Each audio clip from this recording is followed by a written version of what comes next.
সম্মানিত জুমা জামাতের উপস্থিতি, সর্বাগ্রে সেই মহান রব্বুল আলামিনের শুকরিয়া আদায় করি, যাঁর অশেষ অনুগ্রহে সুস্থ শরীরে জুমার সালাতের জন্য মসজিদে উপস্থিত হওয়ার সুযোগ পেয়েছি। তাই সকলে বলি আলহামদুলিল্লাহ। অতঃপর দরুদ ও সালাম বর্ষিত হোক সৈয়দুল মুরসালিন খাতামুন নবীন রহমাতুল লিল আলামিন নবী মুহাম্মদুর রাসূলুল্লাহ সাল্লাল্লাহু আলাইহি ওয়াসাল্লামের প্রতি। সম্মানিত মুসল্লিবৃন্দ, আমি আপনাদের সামনে কোরআন মাজিদের একটি আয়াত তেলাওয়াত করেছি। রাসূলুল্লাহ সাল্লাল্লাহু আলাইহি ওয়াসাল্লামের মুখনিসৃত বাণীর মধ্য হতে দুটি হাদিস পেশ করেছি। এর আলোকে আজকে আমার জুমায় খুতবায় আলোচনার বিষয় দুনিয়া এবং আখেরাতের কল্যাণমুখী জীবনযাপন। আমরা মানুষ, আমরা সাধারণত দুনিয়ার কল্যাণ নিয়েই ব্যস্ত হয়ে আছি। দুনিয়ার কল্যাণ, দুনিয়ার উপকার, দুনিয়াতে কিভাবে উপকৃত হব, দুনিয়াতে কিভাবে সুযোগ সুবিধা পাব, এটা নিয়ে আমরা অধিকাংশরাই ব্যস্ত, বেশিরভাগ মানুষই ব্যস্ত। অথচ একজন মুসলিমের হওয়া দরকার দুনিয়া এবং আখেরাত উভয়ের কল্যাণ, যে দুনিয়ায় যেন আমি কল্যাণের উপরে থাকি, আখেরাতেও যেন আমি কল্যাণের উপরে থাকি। বরং আপনার আমার মুসলিম হিসাবে প্রথম টার্গেট যেটা থাকা দরকার সেটা হচ্ছে আখেরাতের কল্যাণ, এরপরে দুনিয়ার কল্যাণ। মানে আখেরাত ঠিক রেখে দুনিয়ার কল্যাণ, এইটা হওয়া দরকার ছিল। কিন্তু হয়ে গেছে আপনার আমার মন মানসিকতা, চিন্তা চেতনা, যে দুনিয়া ঠিক রেখে আখেরাতের কল্যাণ নিয়ে খোঁজাখুঁজি করছে। তো চলুন আমরা একটু কোরআন এবং সুন্নাহর উপরে বিষয়টি বিশ্লেষণ করি, বোঝার চেষ্টা করি, সে আলোকে জীবন গড়ার চেষ্টা করি। আল্লাহ রাব্বুল আলামিন আমাদের সেই তৌফিক দান করুন। আল্লাহ রাব্বুল আলামিন আপনাকে আমাকে প্রার্থনা শিখিয়েছেন, দোয়া শিখিয়েছেন। রব্বানা আতিনা ফিদ দুনিয়া হাসানা, যে হে আমাদের রব, হে আমাদের প্রতিপালক, আমরা তোমার কাছে চাচ্ছি দুনিয়ার কল্যাণ, অফিল আখিরাতে হাসান, এবং আখেরাতের কল্যাণ, ওয়াকিনা আযাবান নার, এবং জাহান্নামের আযাব থেকে, জাহান্নামের আগুন থেকে মুক্তি চাচ্ছি। এখানে আল্লাহ রাব্বুল আলামিন তিনটি প্রার্থনা শিখিয়েছেন এই আয়াতের মধ্যে, এই বাক্যের মধ্যে। প্রথমত দুনিয়ার কল্যাণ, দ্বিতীয়ত আখেরাতের কল্যাণ, তৃতীয়ত জাহান্নামের আগুন থেকে মুক্তির প্রার্থনা, মুক্তির চাওয়া। যে আল্লাহ দুনিয়ার কল্যাণ দাও, আখেরাতের কল্যাণ দাও, আর জাহান্নামের আগুন থেকে মুক্তি দাও। তো এই তিনটা প্রার্থনার মধ্যে শেষের দুইটা যদি আবার একটু ভিন্নভাবে দেখি, তাহলে শেষের দুইটা কিন্তু আখেরাতের সাথে সম্পৃক্ত। যে আখেরাতের কল্যাণ দাও, আবার জাহান্নামের আগুন থেকে মুক্তি দাও। তো জাহান্নামের আগুন থেকে মুক্তি পাওয়াটাও কিন্তু আখেরাতের কল্যাণ, ওটাও কিন্তু আখেরাতের কল্যাণ। তাহলে ছোট্ট একটা প্রার্থনার মধ্যে আল্লাহ রাব্বুল আলামিন আপনাকে আমাকে যেটা শিখালেন, যে দুনিয়ার কল্যাণ অন্বেষণের জন্য আপনার আমার যতটুকু শ্রম, সময়, সাধনা, চিন্তা বিনিয়োগ করব, তার চেয়ে দ্বিগুণ বিনিয়োগ করা দরকার আখেরাতের কল্যাণের জন্য। তার চেয়ে ডবল সময়, শ্রম, মেধা ব্যয় করা দরকার আখেরাতের কল্যাণের জন্য। দুনিয়ার জন্য যা করব তার দ্বিগুণ। সম্মানিত উপস্থিতি, আল্লাহ রাব্বুল আলামিন সূরা আলা 16 এবং 17 নম্বর আয়াতে উল্লেখ করেছেন, বাল তুসিরুনাল হায়াতাদ দুনিয়া, তোমরা দুনিয়াবী জীবনকে প্রাধান্য দাও, দুনিয়াকে অগ্রাধিকার দাও। ওয়াল আখিরাতু খায়রু ওয়া আবকা, অথচ আখিরাত পরকালীন জীবন উত্তম এবং চিরস্থায়ী। তোমরা দুনিয়া নিয়ে ব্যস্ত, দুনিয়ার সবকিছু নিয়েই তোমরা ব্যস্ত, অথচ দুনিয়ার যে আখিরাত উত্তম এবং চিরস্থায়ী। দুনিয়া ক্ষণস্থায়ী, আখিরাত চিরস্থায়ী।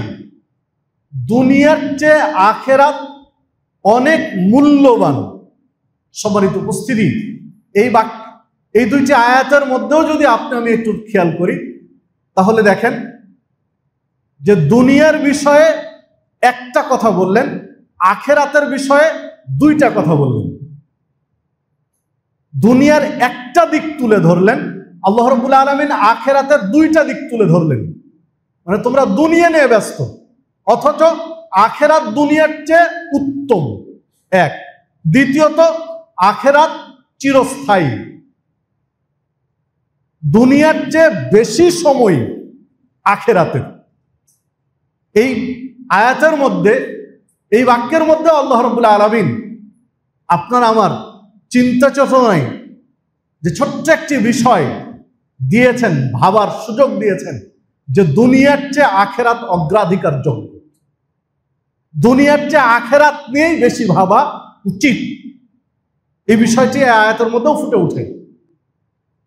সম্মানিত উপস্থিতি, দেখুন সহিহ বুখারীতে একটি হাদিস রয়েছে, রাসূলুল্লাহ সাল্লাল্লাহু আলাইহি ওয়াসাল্লাম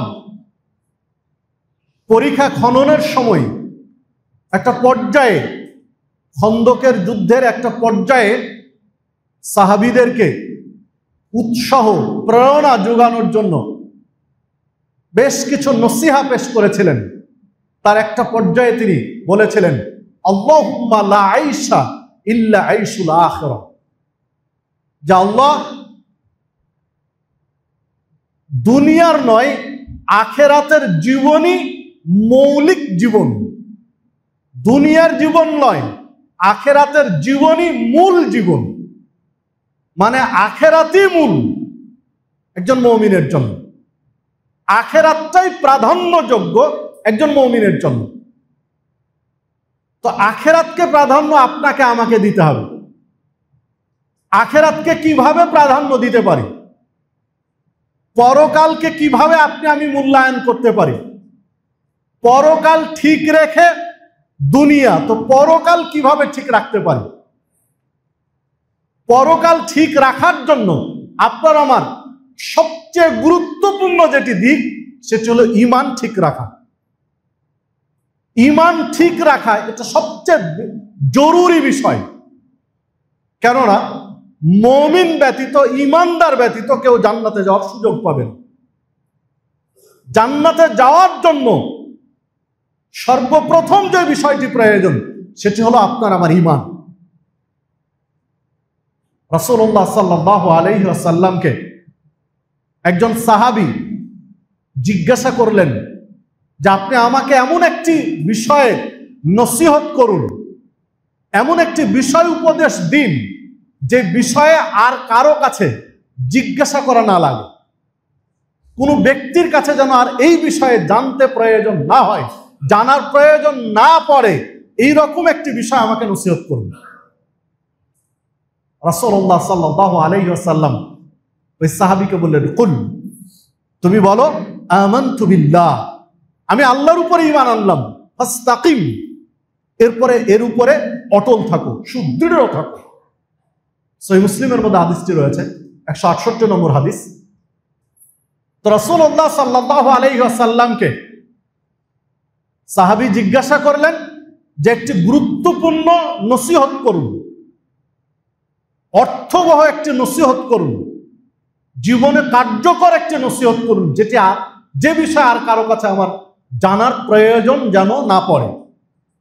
তো রাসূলুল্লাহ সাল্লাল্লাহু আলাইহি ওয়াসাল্লাম ছোট্ট একটি বাক্য বললেন, অনেক লম্বা নসিহত করেননি, ছোট্ট একটি নসিহত করলেন যে বলো আমানতু বিল্লাহ, আমি আল্লাহর উপরে ঈমান আনলাম। আর এই কথার উপরে তুমি অটল থাকো, এই কথার উপরে অবিচল থাকো, সুদৃঢ় থাকো, ঈমানটা টিকিয়ে রাখো। সম্মানিত উপস্থিতি, কেন এই কথা বললেন? কেননা রাসূলুল্লাহ সাল্লাল্লাহু আলাইহি ওয়াসাল্লাম অন্য আরেকটি জায়গায় বলেছেন, লা ইয়াদখুলুল জান্নাহ ইল্লাল মুমিনুন, জান্নাতে প্রবেশ করবে না মুমিন ব্যতীত। এটি সহিহ মুসলিমের মধ্যে রয়েছে, আর সহিহ বুখারীর বর্ণনাতে রয়েছে যে জান্নাতে প্রবেশ করবে না মুসলিম ব্যতীত অন্য কেউ। দুই জায়গায় দুই শব্দ রয়েছে। সম্মানিত উপস্থিতি, তাহলে দেখুন, জান্নাতে মুমিন ব্যতীত কেউ প্রবেশ করতে পারবে না।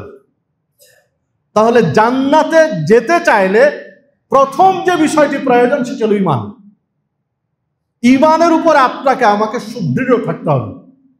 মৃত্যু পর্যন্ত যদি ঈমানের উপরে টিকে থাকি, টিকে থাকতে পারি মৃত্যু পর্যন্ত, তাহলে ইনশাআল্লাহ জান্নাতে যেতে পারব। হ্যাঁ, কিছু পাপ থাকতে পারে, যদি পাপ থাকে পাপ অনুযায়ী জাহান্নামের শাস্তি ভোগ করতে হবে, তারপরে জান্নাতে যাওয়ার সুযোগ হবে, কিন্তু জান্নাতে যাওয়ার সুযোগ হবে ইনশাআল্লাহ। কেননা রাসূলুল্লাহ সাল্লাল্লাহু আলাইহি ওয়াসাল্লাম বলেছেন যে আল্লাহ রাব্বুল আলামিন একটা পর্যায়ে ফেরেশতাদেরকে বলবেন, আখরিজু মিনান নার, তাদেরকে জাহান্নামের আগুন থেকে বের করো। ওই লোকগুলোকে জাহান্নামের আগুন থেকে বের করো যারা অন্তর থেকে বলেছিল লা ইলাহা ইল্লাল্লাহ। লা ইলাহা ইল্লাল্লাহ এই স্বীকৃতি যারা দিয়েছিল, আল্লাহ ব্যতীত প্রকৃত কোনো মাবুদ নেই, এই ঘোষণা যারা অন্তর থেকে দিয়েছিল, এই লোকগুলোকে জাহান্নামের আগুন থেকে বের করে জান্নাতে নিয়ে যান। এই নির্দেশ আল্লাহ রাব্বুল আলামিন একটা পর্যায়ে দিবেন। তাহলে এই হাদিস বোঝা যায়, এই হাদিস প্রমাণ করে কিছু ব্যক্তি জাহান্নামের আগুনে পুড়ার পরেও জান্নাতে যাওয়ার সুযোগ পাবেন। কিসের কারণে? ঈমান আনার কারণে। কারণ লোকটি মারা গেছে এমন অবস্থায় যে সময় তার ঈমান ছিল, পাপ ছিল কিন্তু ঈমান ছিল, কাবিরা গুনাহ করেছে কিন্তু ঈমান ছিল। তো ঈমানের বদৌলতে কাবিরা গুনার শাস্তি ভোগ করার পরে, পাপের শাস্তি ভোগ করার পরে জান্নাতে যাওয়ার সুযোগ পাবে ঈমানের কারণে। সম্মানিত উপস্থিতি, কিন্তু যদি ঈমান ভেঙে যায়, ঈমান আনার পরেও কিছু কাজ রয়েছে যে কাজগুলো করলে ঈমান ভেঙে যায়, যেমন শিরক আকবার, বড় শিরক, যে বিষয়গুলো কেবল আল্লাহ রাব্বুল আলামিনের জন্যই নির্দিষ্ট, যে ক্ষমতা, যে শক্তি, যে পাওয়ার কেবল আল্লাহর জন্যই, এইটা যখন কোনো ব্যক্তি অথবা বস্তুকে দেওয়া হবে, কোনো ব্যক্তি বা বস্তুর মধ্যে আছে এই বিশ্বাস পোষণ করা হবে, তখন তার ঈমান ভেঙে যাবে। কারণ শিরকে আকবার হয়ে যায় তখন। যদি কোনো ব্যক্তি মনে করে আশা আকাঙ্ক্ষা কোনো ব্যক্তি বা বস্তু পূরণ করতে পারে, আল্লাহ পারেন, পাশাপাশি অমুক ব্যক্তিও পারেন, নাউজুবিল্লাহি মিন যালিক, বা অমুক বস্তুও পারে, এইরকম চিন্তা চেতনা কেউ লালন করলে তখন ঈমান ভেঙে যায়। ওই ব্যক্তি তাহাজ্জুদ সালাত পড়েও যদি মারা যায় কাজ দিবে না, কারণ তার ঈমান ছিল না, ঈমানের উপরে অটল ছিল না, ঈমান ভেঙে গিয়েছে। এই জন্য সাহাবীকে বললেন আমানতু বিল্লাহ ফাস্তাকিম, বলো আল্লাহর প্রতি ঈমান আনলাম আর এর উপরে অবিচল থাকো, অটল থাকো, ঈমানটা টিকিয়ে রাখো যেন ঈমান না ভেঙে যায়। পাপ হতে পারে একটা মানুষের জীবন, কুল্লু বানি আদম খাত্তাউন ওয়া খায়রুল খাত্তাইন আত-তাওয়াবুন, প্রত্যেকটা আদম সন্তান ভুলকারী, প্রত্যেকটা বনু আদমের ভুল হবে, তবে শ্রেষ্ঠ ভুলকারী, উত্তম ভুলকারী ওই ব্যক্তি যে তওবা করে, ফিরে আসে, ক্ষমা চায়, ইস্তেগফার পাঠ করে। সম্মানিত উপস্থিতি, তাহলে ভুল হতে পারে, কিন্তু এমন ভুল করা যাবে না, এমন অপরাধ করা যাবে না যে অপরাধ কারণে ঈমান ভেঙে যায়। এই অপরাধ করা যাবে। যদি এইভাবে মৃত্যুবরণ করতে পারি ঈমানের উপরে, তাহলে ইনশাআল্লাহ জান্নাতে যেতে পারি। সম্মানিত উপস্থিতি, তাহলে আখিরাত ঠিক রাখার জন্য, পরকালকে ঠিক রাখার জন্য যে বিষয়টি সবচেয়ে বেশি গুরুত্ব দিতে হবে আপনাকে আমাকে, সেটা হচ্ছে ঈমান। যেন ঈমান ঠিক থাকে। ঈমান ঠিক রেখে আপনাকে আমাকে অন্যান্য কাজ সম্পাদন করতে হবে। ঈমান ঠিক রেখে জীবন যাপন করতে হবে পৃথিবীতে। এমন কোনো ক্ষেত্র যদি তৈরি হয়, এমন কোনো পরিবেশ প্রেক্ষাপট যদি চলে আসে, যে সময় হয় ঈমান টিকিয়ে রাখতে হলে মৃত্যুবরণ করতে হবে, ঈমান টিকিয়ে রাখতে হলে মৃত্যুর মুখোমুখি হতে হবে, আর না হলে ঈমান অস্বীকার করে ইনকার করে বেঁচে থাকতে হবে। তখন আপনি আমি যদি মুসলিম হই, আপনি আমি যদি আখেরাত ঠিক রাখতে চাই, আপনি আমি আখেরাতের কল্যাণ যদি টিকিয়ে রাখতে চাই, তাহলে মৃত্যুর মুখোমুখি প্রস্তুতি নিতে হবে যে মৃত্যু হাসি মুখে বরণ করব, কিন্তু ঈমান হারাবো। কারণ ঈমান যদি হারিয়ে দেই তাহলে আপনার আমার পরকাল শেষ, পরকাল আর নেই। ঈমান যদি নষ্ট হয়ে যায়, ভেঙে যায়, আর তওবা করার যদি সুযোগ না পাই, তাহলে আপনার আমার পরকাল আর কিছুই নেই। এই জন্য ঈমান টিকিয়ে রেখে আপনার আমার অন্যান্য সাইড, অন্যান্য দিকগুলো বিবেচনা করতে হবে। সবারই তো উপস্থিতি। এরপরের বিষয় দেখুন যে ঈমানের পরে কোন বিষয়টিকে আমরা অগ্রাধিকার দিব। আখেরাত ঠিক রাখার জন্য, আখেরাতের কল্যাণের জন্য ঈমানের পরে কোন বিষয়কে অগ্রাধিকার দিব, এ বিষয়ে দুইটি হাদিস আমরা সামনে আনতে পারি। তার মধ্যে একটি হাদিস, রাসূলুল্লাহ সাল্লাল্লাহু আলাইহি ওয়াসাল্লামের কাছে একজন সাহাবী এসে বললেন, দুল্লানি আলা আমালিন ইযা আমিলতুহু দাখালতুল জান্নাহ, আমাকে এমন আমল শিখিয়ে দিন, এমন আমলের কথা বলুন যে আমল করলে আমি জান্নাতে যেতে পারবো। তাহলে রাসূল সাল্লাল্লাহু আলাইহি ওয়াসাল্লাম বললেন, তা'বুদুল্লাহ লা তুশরিকু বিহি শাইয়্যা, তুমি আল্লাহর জন্য ইবাদত করবে, তার সাথে কাউকে শরীক করবে না। তুমি ইবাদত করবে কেবল আল্লাহর জন্য, তার সাথে কাউকে অংশীদারি স্থাপন করবে না, যেটি বিশ্বাসগত বিষয়, যেটি ঈমানের সাথে সম্পৃক্ত। এরপরে আমলের কথা বললেন। প্রথমে ঈমানের দিকে ইঙ্গিত দিলেন, বিশ্বাস ঠিক রাখার কথা বললেন, ইখলাসের বিষয়টি বললেন প্রথমে, এরপরে আমলের কথা বললেন। অতুকিমুস সালাতাল মাকতুবা, তুমি ফরজ সালাত আদায় করবে। অতুআদ্দি যাকাতাল মাফরুদা, ফরজ যাকাত দিবে। অতাসুমু রমাজান, রমাজানের সিয়াম পালন করবে। ঈমানের কথা, ইখলাসের কথা, শিরিক মুক্ত জীবন যাপনের নসিহত করার পরে তিনটি আমলের কথা বললেন। ফরজ সালাত পড়বে, ফরজ সিয়াম পালন করবে, ফরজ যাকাত দিবে। রাসূলুল্লাহ সাল্লাল্লাহু আলাইহি ওয়াসাল্লাম এই নসিহত যখন শেষ করলেন, এই কথা বলে চুপ করলেন, তখন এবার সাহাবী বলছেন, ওয়াল্লাযী নাফসি বিয়াদিহি লা আযীদু আলা হাযা, আমার আত্মা যার হাতের মুঠোয়, তার শপথ করে বলছি আমি এর চেয়ে বেশি করব না। মানে আপনি যতটুকু বলেছেন তার চেয়ে বেশি আমি করব না। অবশ্য অন্য আরেকটি বর্ণনায় রয়েছে ওয়ালা আনকুস, আমি এর চেয়ে কমও করব না।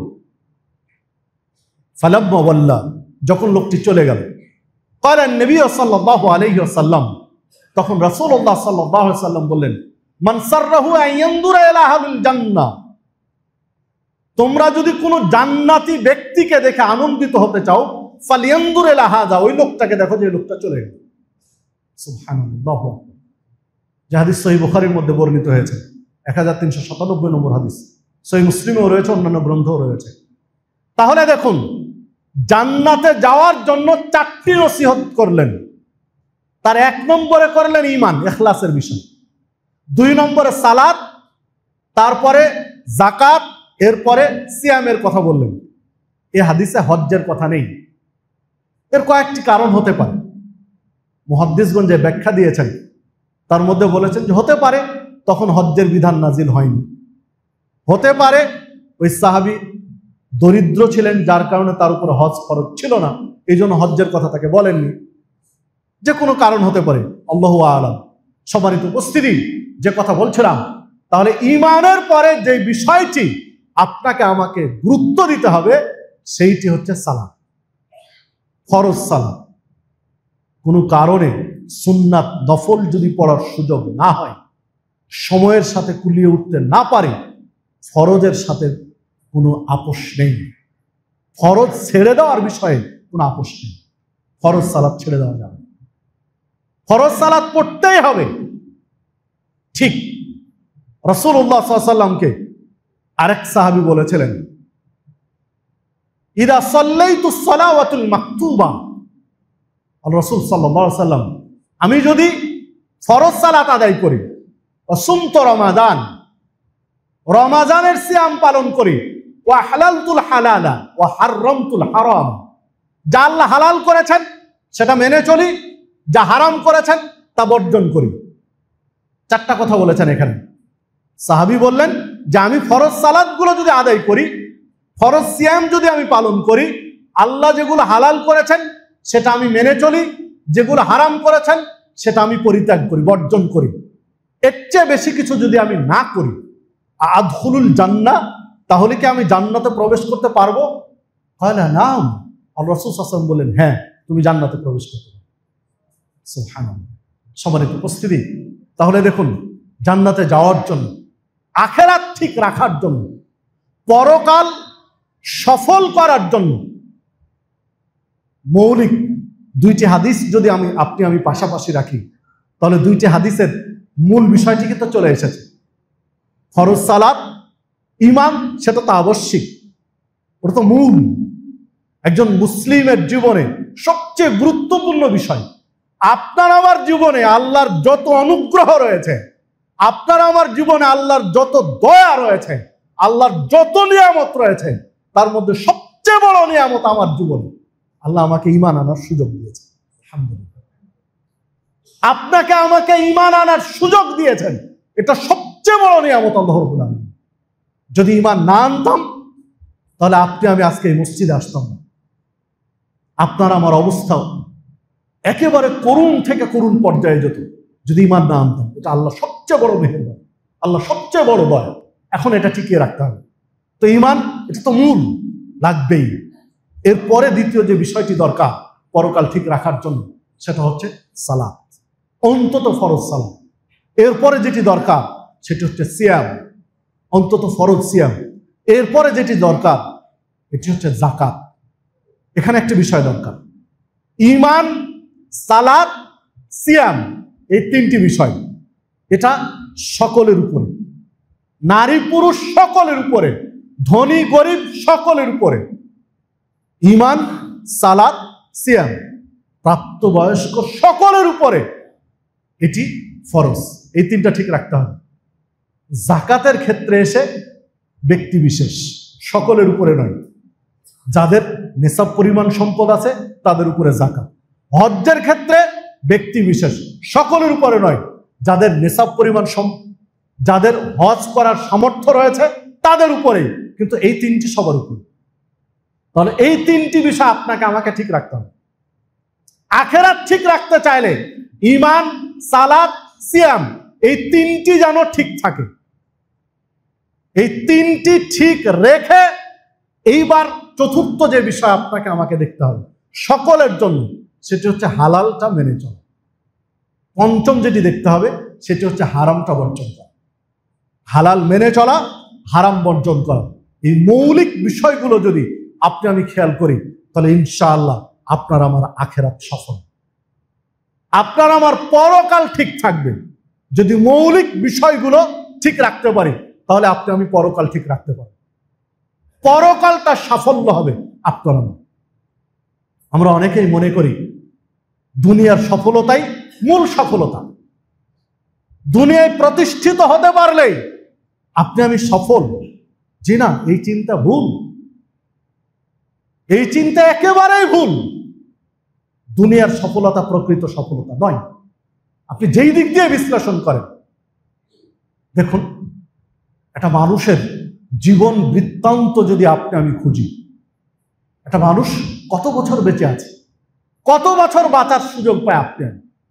বড়জোর 70, 80, 90, 100 বছর ধরলাম। যদিও বা হাদিসে যে ইঙ্গিতটা রয়েছে, এই উম্মা গড় আয়ু বা এই উম্মার বয়স 60 থেকে 70 বছর, যে হাদিস সহিহ। তো স্বাভাবিক 60-70 বছরই বয়স পড়ে। আপনি যদি অ্যাভারেজ করেন, কেউ বেশি পেয়েছে কেউ কম পেয়েছে, গড়ে 60-70 বছরই টিকবে। তো দেখুন, তো 70-80 বছর আপনি আমি এই পৃথিবীতে বাঁচার সুযোগ পেয়েছি। 70-80 বছরের মধ্যে বড় একটা অংশ শৈশবকাল, শিশুকালে চলে যায়। শিশুকালে আপনার সফলতাই কি আর আপনার ব্যর্থতাই কি? আপনি আমি তো ভালো মন্দ বুঝি না, বাবা মা নেতৃত্বে থাকি, তারা যেভাবে আপনাকে আমাকে লালন পালন করেন সেভাবে জীবন যাপন করি, তাহলে তাই শিশুকালে সফলতার কিছু নেই। এইটা মোটামুটি 10-15 বছর ধরে, 15 বছর বাদ দেন, তাহলে থাকে কত বছর? 65 বছর। 60-65 বছরে আপনার আমার জীবন। এই 60-65 বছরের ঠিক শেষের দিকেও এইরকম 14-15 বছর আপনার আমার জীবন কাজের নয়, কারণ অন্যের উপর নির্ভরশীল, নিজের কিছুই থাকে না, নিজের করার কিছুই থাকে না, ছেলে মেয়ে সন্তান সন্ততির উপর নির্ভরশীল হয়ে যায়। তাহলে থাকে আর কত বছর? 30-40 বছর বা বড় জোর 50 বছর। তাহলে 50 বছরের জীবনটা আপনার আমার সুখের জীবন। যারা দুনিয়াতে সফলতা কামনা করে, যারা দুনিয়া চায়, দুনিয়ার প্রতিষ্ঠিত হওয়াকেই যারা চূড়ান্ত সফলতা মনে করি, তাদের সফলতার সময় হলো 50 বছর, 40 বছর, এর চেয়ে বেশি নয়। এই নদাপাড়া এলাকার সবচেয়ে প্রাচীন কবর যদি কোনো মুসলিমের ধরি, তাহলে কয়েকশো বছর। সবচেয়ে প্রাচীন কবরের যদি কোনো অস্তিত্ব খুঁজে পাওয়া যায়, তো কয়েকশো বছর। ওই লোকটা বেঁচে ছিল কত বছর? তার সফলতা কত বছরের ছিল? 70-80 বছর, 50 বছর, 40 বছর। তো 40 বছর দুনিয়ার সফলতা নিয়ে টিকে ছিলেন, আর কবরে আছেন। আখেরাতের একটা স্তর, একটা ধাপ, আখেরাতের একটা সিঁড়ি কবর। সে কবরের এই সিঁড়িতেই তিনি কয়েকশো বছর আছেন, কয়েকশো বছর ধরে কবরে আছেন তিনি। কবর থেকে বিচারের মাঠে উঠবেন। বিচারের মাঠে, হাসরের ময়দানে একটা দিন 50,000 বছরের সমান। 50 বছর নয়, 50,000 বছরের সমান।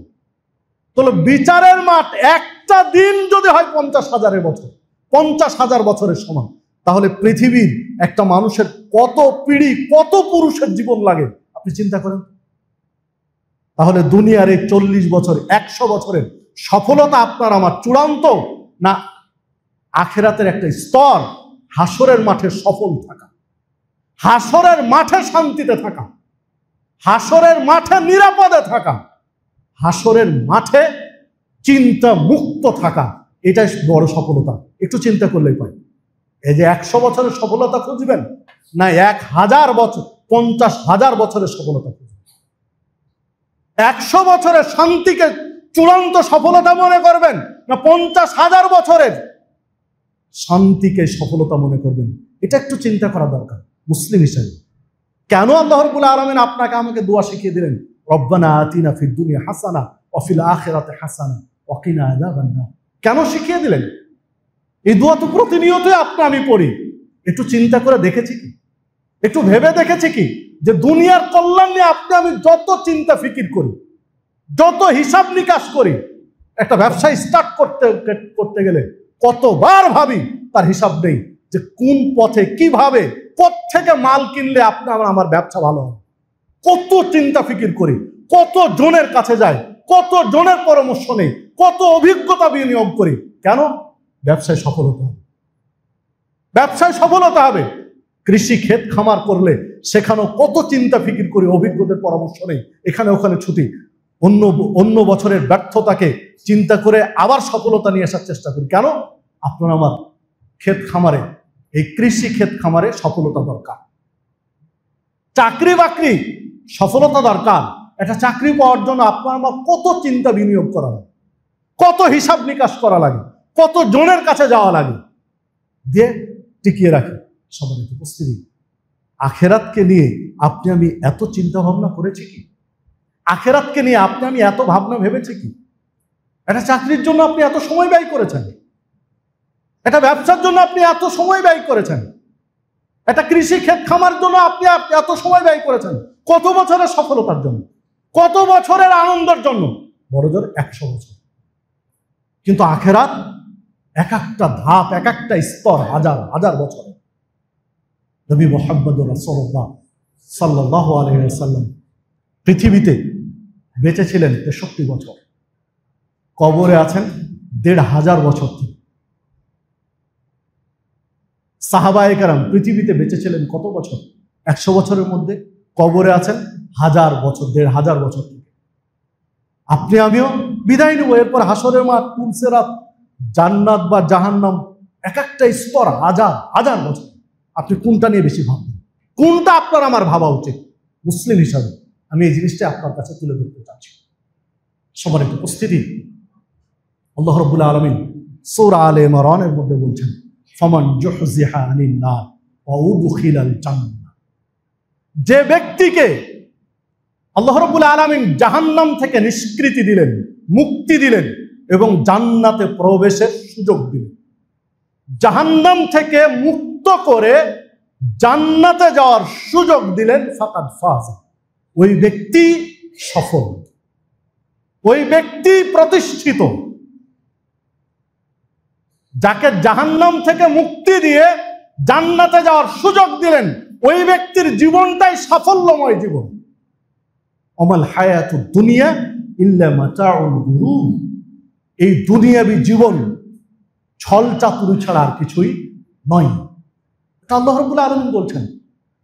জাহান্নাম থেকে মুক্ত জান্নাতে যাওয়ার প্রবেশাধিকার, এই ব্যক্তিই সফল। দুনিয়াবী জীবন কেবল ছল চাতুরি, দুনিয়াবী জীবন সফলতার জীবন নয়। এটা আল্লাহ রাব্বুল আলামিন ইঙ্গিত দিলেন। সাহাবায়ে কেরাম ঠিক সেভাবেই জীবন যাপন করেছেন। সাহাবায়ে কেরাম ঠিক সেভাবেই তাদের জীবনকে ঢেলে সাজিয়েছেন, আখিরাত ঠিক রেখে দুনিয়াতে জীবন যাপন করেছেন। রাসূলুল্লাহ সাল্লাল্লাহু আলাইহি সাল্লাম বলছেন, আমি যা জানি যদি তোমরা জানতে, আমি যা শুনি যদি তোমরা শুনতে, তাহলে তোমরা হাসতে কম, কাঁদতে বেশি। রাসূলুল্লাহ সাল্লাল্লাহু আলাইহি ওয়াসাল্লাম বলছেন, আমি যা জানি যদি জানতে, আমি যা শুনি যদি তোমরা শুনতে, তাহলে তোমরা হাসতে কম, কাঁদতে বেশি।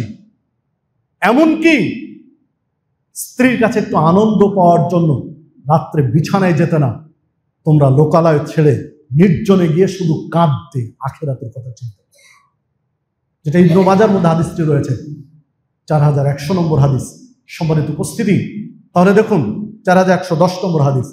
তাহলে দেখুন আল্লাহ রাসূল সাল্লাল্লাহু আলাইহি ওয়াসাল্লাম বলছেন যে আখিরাতের বিষয়গুলো যদি আপনি আমি অনুধাবন করতে পারতাম, আখিরাতের বিষয়গুলো যদি হৃদয়ঙ্গম করতে পারতাম, বুঝতাম, তাহলে আপনি আমি হাসতে পারতাম না, হাসি থাকতো না আপনার আমার, কান্নায় ব্যস্ত হয়ে পড়তাম। রাসূলুল্লাহ সাল্লাল্লাহু আলাইহি ওয়াসাল্লাম সাদ রাদিয়াল্লাহু আনহু জানাজা ইমামতি করেছিলেন, জানাজা পড়িয়েছিলেন। রাসূলুল্লাহ সাল্লাল্লাহু আলাইহি ওয়াসাল্লাম জানাজার পরে সাহাবীদের লক্ষ্য করে, উদ্দেশ্য করে একটু নসিহত করেছিলেন। আল্লাহ রাসূল সাল্লাল্লাহু আলাইহি ওয়াসাল্লাম বলছেন যে সাদ এমন একজন ব্যক্তি, সাদ রাদিয়াল্লাহু আনহু এমন একজন বিশিষ্ট সাহাবী, মর্যাদাপূর্ণ সাহাবী, যখন মালাকুল মাউত তার জান কবজ করে তখন আল্লাহর আরশ কেঁপে উঠেছে তার মর্যাদায়। আল্লাহ রাসূল সাল্লাল্লাহু আলাইহি ওয়াসাল্লাম বলছেন, যখন সাদের জানাজায় দাঁড়ালাম তখন ৭০,০০০ ফেরেশতা সাদের জানাজায় অংশগ্রহণ করেছে। একজন সাহাবী সাদ রাদিয়াল্লাহু আনহু, যার মৃত্যুতে আল্লাহর আরশ কেঁপে উঠেছে, যার জানাজায় ৭০,০০০ ফেরেশতা অংশগ্রহণ করে ক্ষমা প্রার্থনা করেছে, ক্ষমা চেয়েছে আল্লাহর কাছে। আল্লাহ রাসূল সাল্লাল্লাহু আলাইহি ওয়াসাল্লাম বলছেন, এই সাদকে যখন দাফন করে দেওয়া হলো, কবরস্থ করা হলো, কবর দেওয়া হয়ে গেল, তখন দেখি কবরের মাটি দুই দিক থেকে চেপে ধরেছে, কবরের মাটি দুই দিক থেকে তাকে চেপে ধরেছে। আমি দোয়া করা শুরু করলাম, দ্রুত দোয়া করা শুরু করলে কবরের মাটি ছেড়ে দিই। সম্মানিত উপস্থিতি, তাহলে একটু চিন্তা করেন, একটু ভাবেন, যার মৃত্যুতে আল্লাহর আরশ কেঁপে উঠেছে, যার জানাজায় ৭০,০০০ ফেরেশতা অংশগ্রহণ করে ক্ষমা প্রার্থনা করেছে, যার জানাজা আল্লাহ রাসূল সাল্লাল্লাহু আলাইহি ওয়াসাল্লাম নিজে পড়িয়ে আল্লাহর কাছে ক্ষমা প্রার্থনা করেছেন, তাকেও কবর কিন্তু ছেড়ে দেয়নি, তাকেও কবরের যে নিষ্পেষণ এর শিকার হতে হয়েছিল। আল্লাহ রাসূল সাল্লাল্লাহু আলাইহি ওয়াসাল্লামের খাস দোয়ায় বেঁচে গেছেন। আপনার আমার এইরকম কোনো গ্যারেন্টি আছে যে ৭০,০০০ ফেরেশতা আসবে আপনার আমার জানাজায়? আপনার আমার মৃত্যুতে আল্লাহর আরশ কেঁপে উঠবে, কোনো নিশ্চয়তা আছে? কোনো ইঙ্গিত আছে? তাহলে আপনি আমি কি কবর নিয়ে কোনোদিন ভেবেছি? প্রায় কবরে তো যাই, কাউকে না কাউকে দাফন করে আসে। আত্মীয় স্বজন, পাড়া প্রতিবেশী, বন্ধু বান্ধব মারা গেছে, কবরে দাফন করে চলে এসেছি, শেষ। 2-4 দিন একটু ভেবে ভুলে গেলাম সবকিছুই। কিন্তু আপনাকে আমাকেও তো সেই কবরে যেতে হবে, সেখানে আপনি আমি বাঁচবো কি করে? সেইটা নিয়ে আপনি আমি কতটুকু ভেবেছি, কতটুকু ভাবনা রেখেছি? এই ভাবনা আপনার আমার মধ্যে নেই, মানে আপনি আমি আখেরাত বুঝিনি। আখেরাত কি জিনিস এটা অনুধাবন করিনি। আখেরাতে ভাবনা নেই আপনার, আখেরাতে চিন্তা ফিকির আপনার আমার নেই। আপনার আমার ঈমান কাজ করে না, ঈমানের পাওয়ার নেই আপনার আমার, ঈমানের শক্তি। একজন সাহাবী বলছিলেন, আল্লাহ রাসূল সাল্লাল্লাহু আলাইহি ওয়াসাল্লাম, মাল ঈমান, ঈমান কি? কি দিয়ে বুঝবো যে ঈমান আছে না নেই? আমার ঈমান আছে না নেই এটা কিভাবে অনুধাবন করব, কিভাবে বুঝবো? আল্লাহ রাসূল সাল্লাল্লাহু আলাইহি ওয়াসাল্লাম বললেন, ইদা সাররাতকা হাসানাতুকা ওয়া ইদা সাআতকা সাইয়্যাতুকা ফাআনতা মুমিন।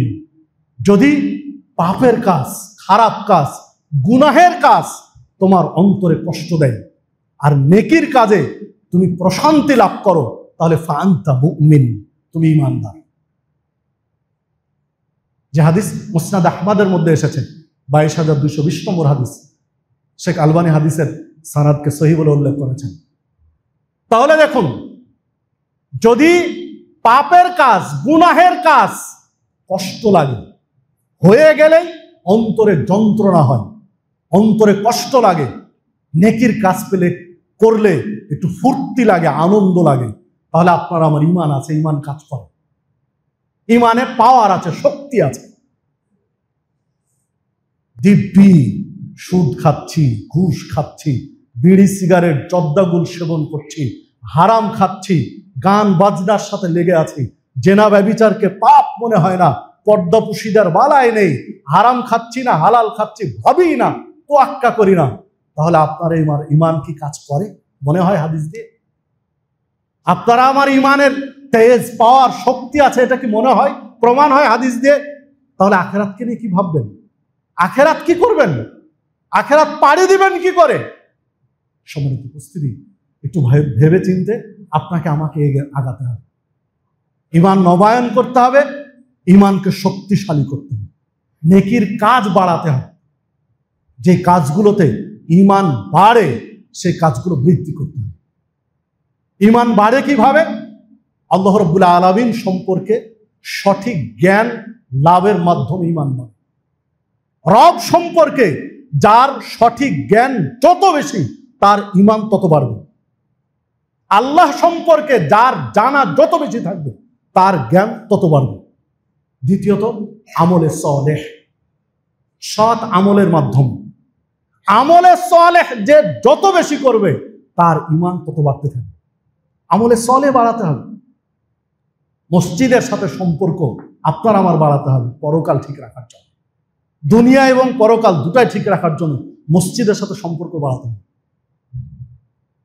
তিরমিজিতে একটি হাদিস রয়েছে, রাসূলুল্লাহ সাল্লাল্লাহু আলাইহি ওয়াসাল্লাম বলছেন যে আমি আমার রবকে একদিন উত্তম অবস্থায় স্বপ্নে দেখলাম, সর্বোত্তম অবস্থায় স্বপ্নে দেখলাম। তা আমার রব আমাকে জিজ্ঞাসা করলেন যে তুমি জানো এই মর্যাদাপূর্ণ ফেরেশতারা কি বিষয়ে কথা বলছে, কি বিষয় নিয়ে আর আলোচনা করছে, তুমি কি জানো যে কি বিষয় নিয়ে আলোচনা করছে? তো রাসূলুল্লাহ সাল্লাল্লাহু আলাইহি ওয়াসাল্লাম বলছেন, হ্যাঁ।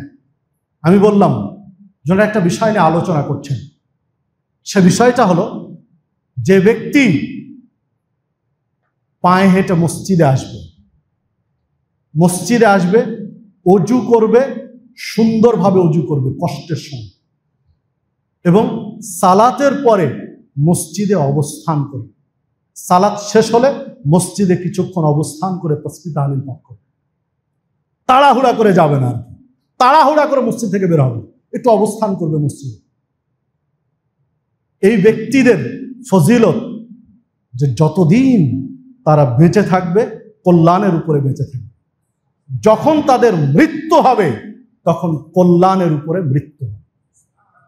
তাহলে দুনিয়া আখেরাতের কল্যাণ দেখেন, মসজিদের সাথে সম্পর্ক দেওয়া, পায়ে হেঁটে মসজিদে আসা, কষ্ট হলে উত্তমভাবে অজু করা, আর মসজিদে একটু বেশি সময় ব্যয় করা। অন্য হাদিসে রয়েছে একজন মুসল্লি মসজিদে যতক্ষণ থাকেন ততক্ষণ আল্লাহর জিম্মেদারির মধ্যে থাকেন। যতক্ষণ মসজিদে অবস্থান করেন আল্লাহর জিম্মেদারির মধ্যে রয়েছেন।